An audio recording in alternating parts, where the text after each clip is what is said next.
And then that sort of transitions us into 007, the new possible 007. Yeah, I wanted to look that up. That's one of the things. I heard a rumor that Tom Hardy was going to be playing the new 007, and I didn't open up any clickbaity articles on more information behind it, but that would make me want to get back into 007 again. I'm not going to lie, I'm not huge on that one really good-looking blonde guy. Daniel Craig. Yeah, like he's awesome. Don't get me wrong. And he's like a devout movie star. Hands down, great looking, great actor. But I just don't like watching him that much. He doesn't like kick ass for me. He did Knives Out also. He was in Girl with the Dragon Tattoo. Yeah, that was actually pretty good. Did they ever actually make any of the second or third ones of those with the actual actress, or were they just like the Russian versions? I think just the Russian versions.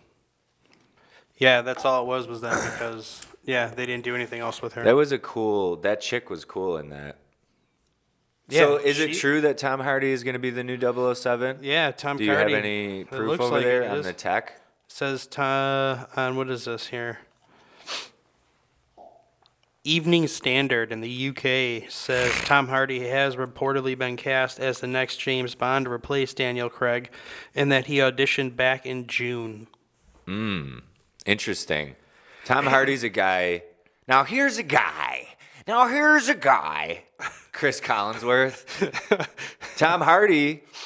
I don't know if everybody knows this. I'm sure people know it by now. But he was a total shit show, just like me. And I don't know if you were at any point in your life, but everybody's probably turned their life into a shit show at some point in their life, which we talk about openly here on Reggie in the Zoo. But Tom Hardy was like doing crack and woke up.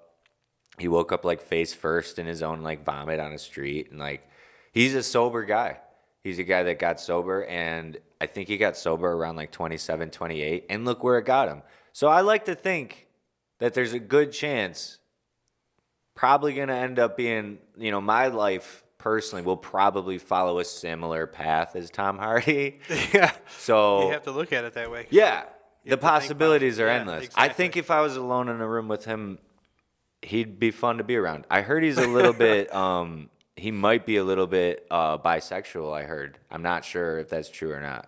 Yeah. Did you ever hear that? There's like a video of him being asked, like, he's doing, and I know he's done some weird stuff, but I'm sure most of those guys have done some weird stuff. Yeah, I mean, whatever. How else do you make it? Let him do his thing. I don't care. He's fucking a great actor. I mean, dude, he's like known for one of his body transformations for his movies. Bane. Like, he used to be like super skinny, super tiny. Yeah. And then he fucking like started blowing up for Bronson, and then even bigger for Bane.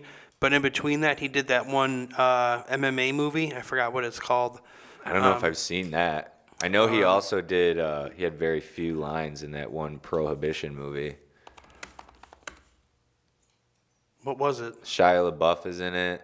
He was like the older brother. Yeah. Legend or something? That's a good movie. No, not Legend. Legend's, fuck. Let me think. That's a good movie, though. He always plays a similar character. I will say that. But he's awesome. Warriors, the movie. Warrior is the MMA movie? MMA movie, yeah. Does he play the actual fighter? Yeah, they don't play, I don't think they play real life people. He plays like, he ends up like having to fight his brother and shit, but he got whatever these muscles are right back here. Traps. He got fucking giant ones and shit. Like yeah, he's got those then he weird went on, steroid traps. Yeah, and then he did Bane and all that shit.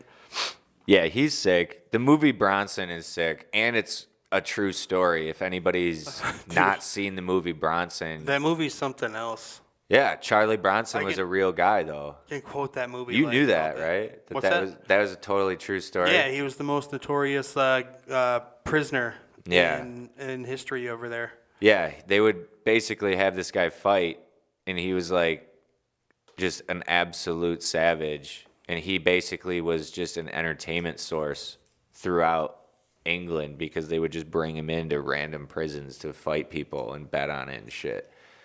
But the way that they show mental health in that movie is so good. Like when it cuts to the monologues of him like on stage and he's just like talking to the camera and doing random shit. Yeah, like how he's got My name's Charles Bronson. the way his face is All painted. my life I've wanted to be famous. The way his face is painted is fucking sweet. Yeah. It added so much to it.